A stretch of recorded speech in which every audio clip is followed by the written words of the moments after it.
Talk Nursing to Me. I'm Nurse V. And I'm Nurse Mel. And it's nice to have you here with us today. Yes, it is great to be here. How you feeling, sis? Good. Countdown's real. 4 more weeks. 4 more weeks, baby. Yes. Let's get it. We getting it. Almost there. So we're not gonna, stay on that. I'm gonna wish Nope. you all the best. Thank you. Because I know the anxiety is real right now. It is crunch time. Yeah, exams. Exactly. Yeah, I remember. Every week is an exam till graduation. It's cool though. God's on my side. We got this. That's it and that's all. So we're gonna still pray for you and just Absolutely. one day at a time, one exam at a time. You're like literally almost there. I can taste it. You I be can blowing. taste it. She said, I remember last year. Oh my gosh. This was me last year. Last year, this time, remember? It was the same. Like, and it's not over. You got to take the NCLEX. So it's like Yeah. after this, go down to grind time to study for that big exam as well. Yep, exactly. But it's going to work out. Yeah. just keep tapping in. Exactly. That's it. Exactly. One exam at a time, 1 point at a time, one toe at a time. That's what I always say. A toe at a time. That's it. Okay. All right. But today we here to talk about what we talking about. We're talking about burnouts in nursing homes and hospitals, being understaffed and overworked, underappreciated. Yeah. So I'm going to speak from an LPN's point of view just because I am not an RN yet. We're Yes. still in a race for that. Yes. And she'll speak from an RN's point of view. Right. As LPNs, again, do work in hospitals, just not as often. I feel like they kind of more so run the nursing home aspect of things. Mm-hmm. And they are burnt out. And their CNAs are burnt out. Yes. You can get anywhere from 10 patients, maybe all the way to 35 patients. You have to protect your license, what's unsafe and what's safe that you should determine. Don't let anybody force you to do anything. But yeah, I've been with 30 patients, easy. And they require all your attention. You don't get to sit for the entire shift sometimes. Just trying to get everything done, med passes, treatments, calls, families, doctors, appointments, a million and one things. It's absolutely a burnout. Yeah, I completely agree. We could even have situations when we was working. Yes. We used to travel and we worked together. So Of course. as always, of course. But we would travel and work 16-hour shifts and like for like 3, 4, 5 days or whatever. Straight. And I'm not gonna lie, our CNAs, they were there for like 7 days, 8 Straight days, doing 14 days. doubles. Yeah. 16-hour shifts. They were doubles. beasts. We thought we used to be like doing our 3-day and be like done. And then we seen all of this. And remember, we was be like, all right, no, 5 days, 16-hour shifts. Because all the bonuses, all these stuff. Yeah, it's very appealing, the money when you're traveling. Right. You make decent money, I will say, if you Right. meet if you go through the right agencies and get the right gigs. But again, because you're getting the money, remember, you walk into anything when you're a travel nurse. You don't get orientation. You don't get training.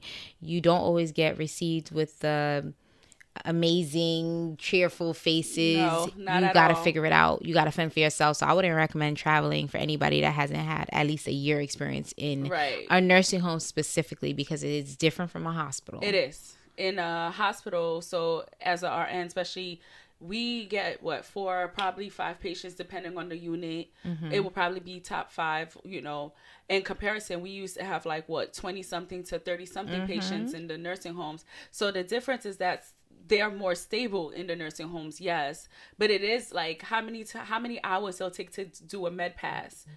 Yeah, maybe if I start at 7, I'm not done till almost damn near 11. Right. Because you have so much other things that go with it. You have interruptions. You got to help your CNAs. I don't believe in those nurses that you don't help or don't answer a call bell or can't get a cup of water for a patient. Yeah. So all that in the mix of it definitely takes you a lot longer to get done your passes.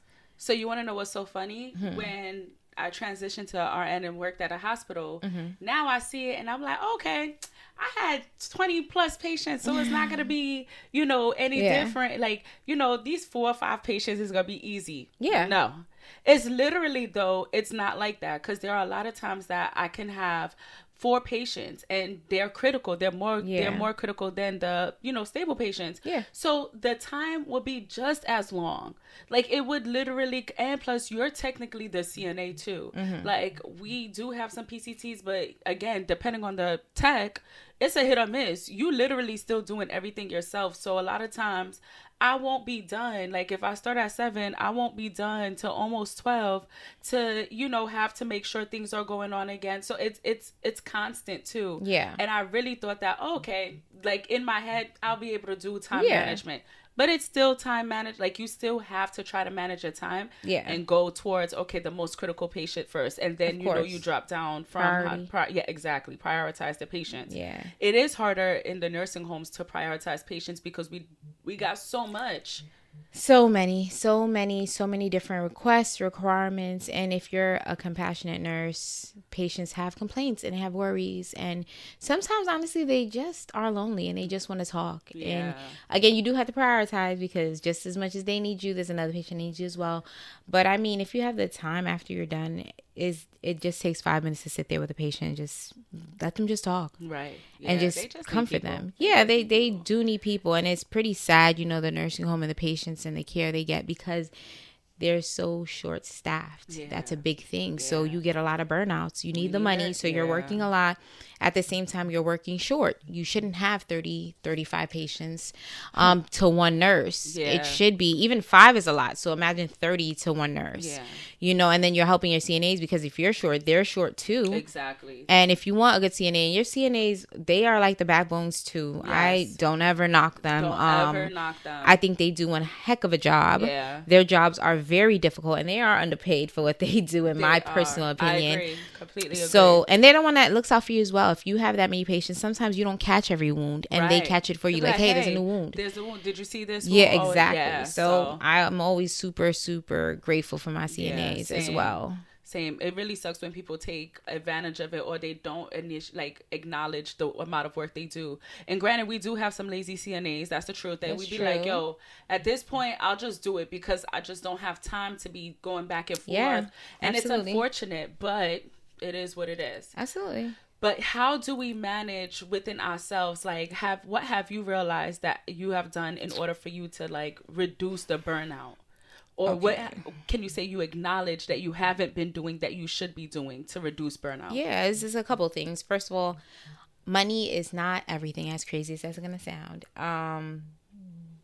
Don't tussle with me, but money is not everything. Meaning there's a time to stop. Yeah. It can be very addictive. Oh, if I get another paycheck with this or this is overtime money now, it's perfect. Stop and know if you work too much, you have less patience and you are shorter. Therefore, you're doing less work. Right. That's one thing I noticed where it's like, nope, I'm going to do only 3 days this week and I'm okay with that. Right. Or also consistency is key. So travel nursing is good. agency nursing is also good. That's what I kind of do now. But the truth is consistency is better just because you know your patients. So you kind of know what they need, what they want. So it makes your day go a lot faster. It goes a lot smoother. You can follow up with things more compared to me walking into a facility one day and then going to another and another and another. Yeah. So it's like you're new all the time, which I have no problem with. I'm kind of used to it. But my faster pace only works when I'm going to a place consistently for 4 or 5 days in a row. You kind of get to know, like, oh, I remember you like it this way. You like it crushed. You like it whole. You like it mushed up. You like it, so you kind of know your patients better to kind of move faster. You can predict what they want because they are pretty routine. But if you're new, also they try you because they know you're new, so they'll try to get away with more. I need more Oxy. You just had Oxy like 20 minutes ago. Stop playing with me. You can't get it this quick. Oh my gosh. But they will try you. They will try you. Yeah. So I think patients it's just will try. It's honest consistency. It's honest consistency. You can predict more. So I don't know if you could ever be as quick going to different facilities, but I know something tells you to stop when you work too much. You pay less attention to certain things. Yes. You stop wanting to do as much. You have less tolerance for certain things. So I would say the burnout comes from you not knowing when to stop. Right. If your 3 days is up, remember this is somebody's mother, father, grandmother, sister, brother, cousin, son, daughter. Right. Treat them like you would treat your own, honestly, as crazy it can be, and you feel like, oh, I'm just so frustrated and doing this on purpose, and I get it. People are people. Mm-hmm. At the same time, we want to treat them with much respect and just honor that, because if that was your family member or you want to be treated as such, Agree. How do you feel like you handle that? I feel like with burnout, sometimes I go back and forth. Mm-hmm. Sometimes I think depending on the situation, when you don't have a lot of support, you kind of feel the need and you feel obligated to commit and do all these days. You're right. And that part is difficult because then for us, it's like, when do you stop? You know, Yeah. I've heard and I've told stories like, yeah, we'll do 6/16s, and they're like, yo, you crazy. Yeah. And I'm like, yeah. And now sometimes I'm learning to listen to myself, like, hey, like I work at the hospital, then I have another PRN job, and then, you know, like to go pick up. So I try to learn now, like, all right, V, just chill. The balance. Yeah, like you graduated, you're done. You're not struggling as bad as you were. Yeah. You don't need just only 2 days. Like you've been there, done that. Learn to take some of your days. Like I have this whole thing in my head that I don't want to use none of my days just in case I get pregnant and have a baby. Mind you, I'm nowhere near this stage. But in my head, that's just my excuse for not using my days. Yeah. But then I realized sometimes the overnight drains you out too. Like certain shifts, day shifts, night shifts, overnight really do drain you out. You're literally trying to play catch up with sleep. So there are sometimes I'm trying to do like 4 in a row, and then I just need a day, not travel anywhere and just relax, you know. Or going to the spa has been like, you need to go to the spa.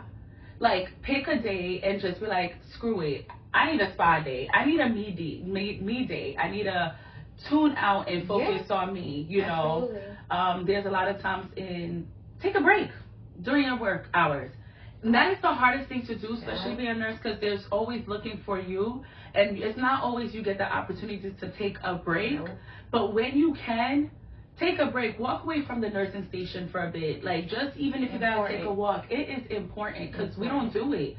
You come home, and especially if you have a family, you have kids to take care of, or even just dealing with yourself. Because just to deal with myself is a lot too. You're right. So imagine. So sometimes you just need to close the door and just breathe. Yeah, take a break. It's okay to do that. It's okay to pause for a second and just regroup. Yeah. Honestly, then I'll tell you that if you feel like there's not enough support, take a break. Yeah. It will be there when you come back. Yeah. Unless somebody's, you know, in critical care. Yeah. Something like that. Don't take a break. But that's a situation. Stop for a second and breathe. Honestly, it's okay to do that. However you do it, meditate, pray.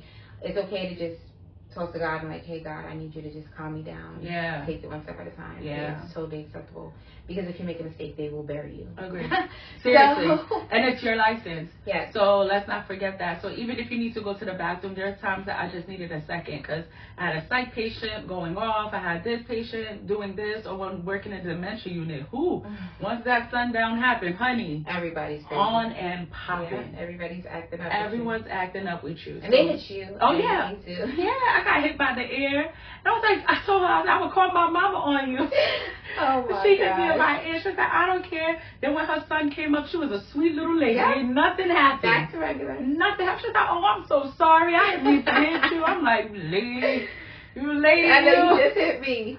No, it's all right. But you're so cute, so I'm going to let you be great. Yeah. That's what she told her son. He said, you did that? I don't remember that. I'm sorry.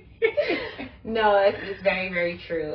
You deal with a lot of stuff in healthcare that contributes to the burnout as well, like racial comments. Yes. And I think with that specifically, I feel like a lot of employers kind of dust it under the rug and chuck it up to, oh, you know, they're from, you know, back in the days where if regardless if they were from back in the days, it's not consequences are consequences. I think rules need to be implemented for certain things like that. Right. Because it's just not acceptable work under conditions, and then let me know that it's because she's from an older time, an older era, that makes that more acceptable. It's not acceptable at all.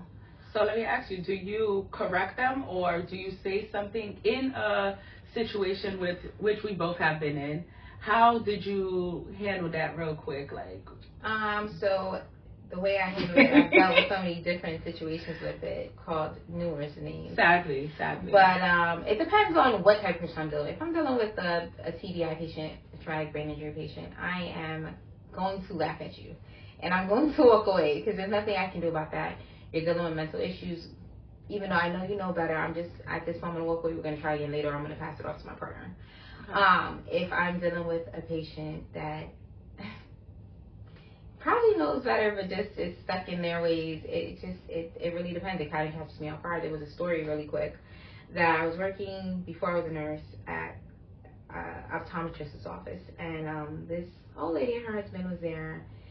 She was a Caucasian woman, and we were really cool. Like, she was really, really cool. I was pregnant at the time, and I came back from maternity leave, and she asked me to see the baby. So I showed her a picture of my baby, and she looked at me, and she was like, oh my gosh, you have such a beautiful colored baby. And I was just caught off guard, like, did she just say that? Yeah. I was like, thank you. Like, I didn't even know how to take it, honestly, because I don't always deal with that or tolerate that, honestly, in any other instance in my life. But that case, like, I don't think she necessarily meant harm by it, but she was just ignorant. Ignorance is bliss, and that's the case of ignorance. So at work, I am super professional, and that's hard to do sometimes when you feel super offended, and you are human, so you do feel certain ways. But if we weren't at work, I would say something, just a little sharp. Little lady. A little sharp.